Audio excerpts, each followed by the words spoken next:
Hello, everybody. Today I'm talking about Sun in Cancer and what a relief it is away from Saturn and Rahu and all the complexities of the last month. In Cancer, the Sun gets nurtured. It feels more energized. It has a time for respite. So let us explore it.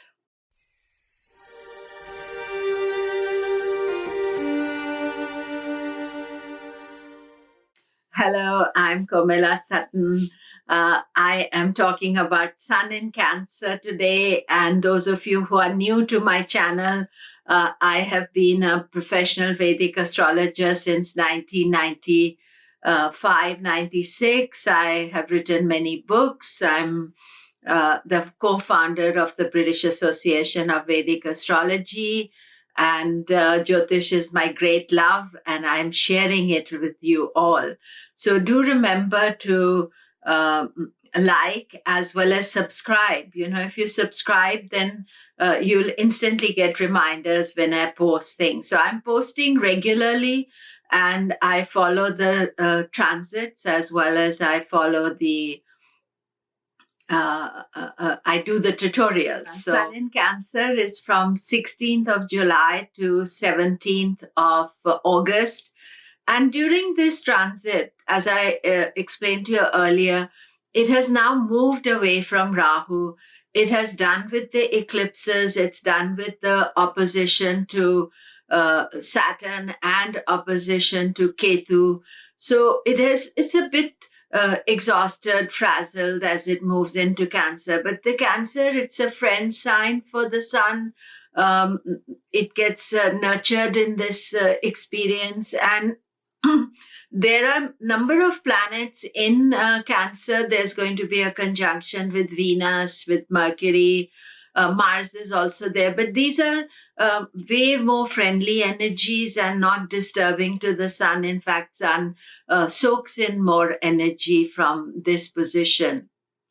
So, and for all of us as well, because this transit of Sun in Cancer is the start of easing off of much of the stresses that we have been facing.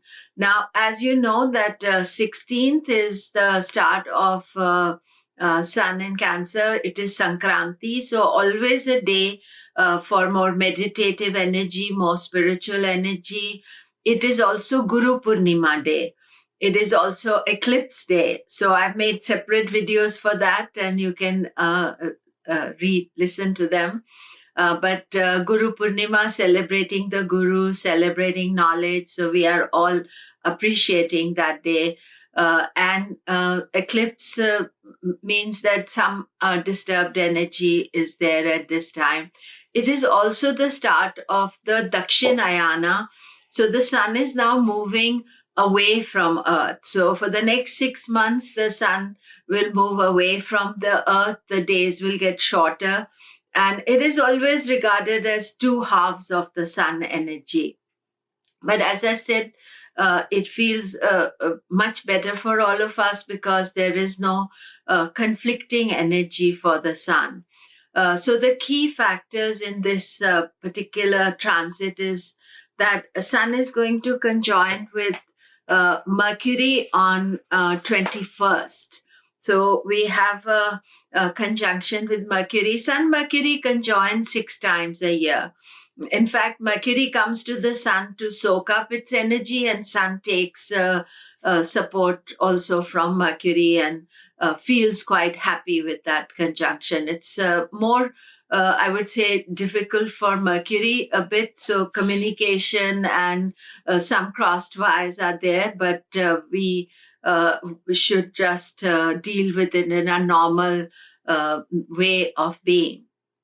And after that, the Sun will conjoin with Venus. Now, this is more interesting conjunction and difficult one maybe, because as we go towards the end of Cancer, we are approaching the Gandanta point. And I'm making a new video for Gandanta.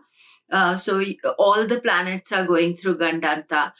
Venus, Mercury, Sun, they're all passed through Gandanta. But what is happening here is on 14th, Venus, Sun will have an exact conjunction. And then 15th, 16th, they are conjoining. And as they continue to be together, they are going to cross over the Gandanta point. So those couple of days are complex, and especially if you're Libra Taurus, because you are experiencing a bit of a burnout. So you've been overdoing things. It's a good time to take a few days off, to relax, to nurture yourself. Sun feels happy with both Mercury conjunction, which is on 21st of July, and the conjunction with Venus.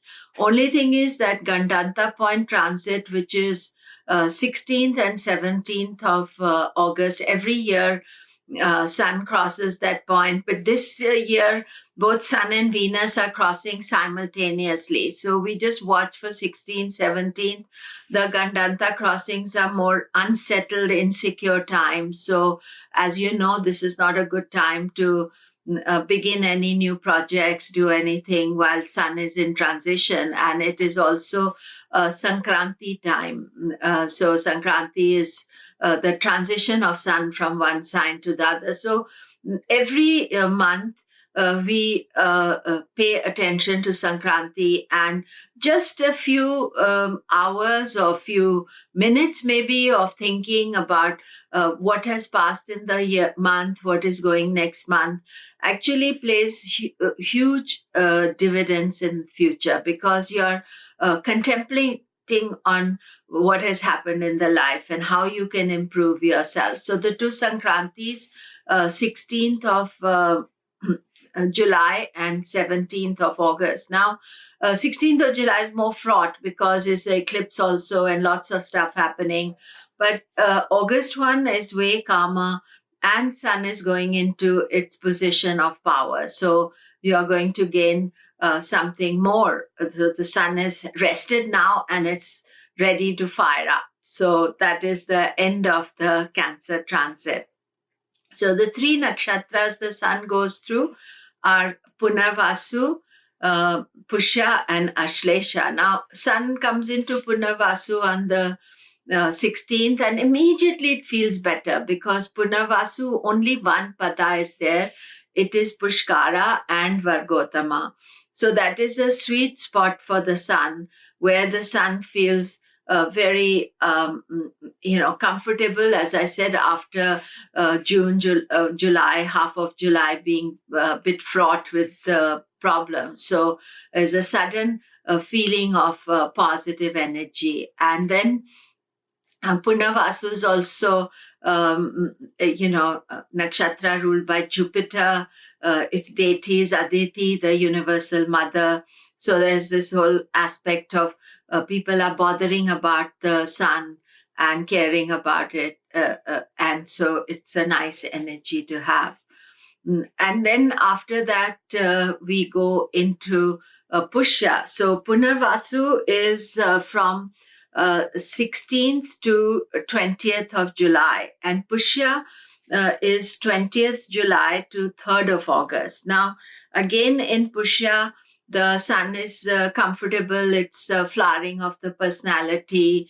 The deity of Pushya is Brihaspati. This whole area belongs to the gurus, to knowledge, to wisdom, to deciding on what direction life wants to take and where we want to go. That is an important part of Pushya. But it's also nurturing your personality and doing some contemplation, study. So after Pushya, from 3rd to 17th of August, Sun is in Ashlesha. Now, Ashlesha is way more mystical and spiritual and deep hidden secrets. Ashlesha is also connected to Patanjali. And you can read about that in my book, the Nakshatra book. So the Patanjali and secret knowledge. So here it could be just a good idea to start doing some yoga for yourself, but to study some yogic philosophy as well, because Yoga Sutras of Patanjali are just contemplating on the secret knowledge of life. The sun shines its light a lot, but we are looking at the hidden area of life at this stage. And during the Ashlesha transit, the sun will conjoin with Venus at the end of Ashlesha and go through Gandanta, 14th to 17th. So think of that. 14th, 15th is fine, but more going into 16th, 17th, sun is in Gandanta. And Ashlesha also is a lot of mystical knowledge that when you understand it, you have to use responsibly. One interesting part of Sun in Cancer is that it is not always good for Leo Lagna, because what is happening is that the Leo is not in charge here. Remember, it is the 12th sign from Leo. So whether you're Leo Lagna, Leo Moon, Leo Sun, Sun is transiting in the 12th house. So it means that you are, making effort and not getting rewards. You have to watch your expenses and be careful. And you'll feel quite happy with it, but it's just that it's not a dynamic time for Leo ascendant. For all of us, the sun in Cancer is a good transit. We feel comfortable. We are not too energized to try to conquer the world. We're more nurturing, healing ourselves. And to top it all, we get Jupiter aspecting the sun. So Mercury, Venus are with the sun, and Jupiter is aspecting the sun. So a lot of benefic, positive influence on the sun. So I think all of you be happy that you have something positive to deal with after all the difficult energies that are there. So I'm also happy to give you good news. Thank you very much. And do remember to subscribe. Check out my website, komilla.com.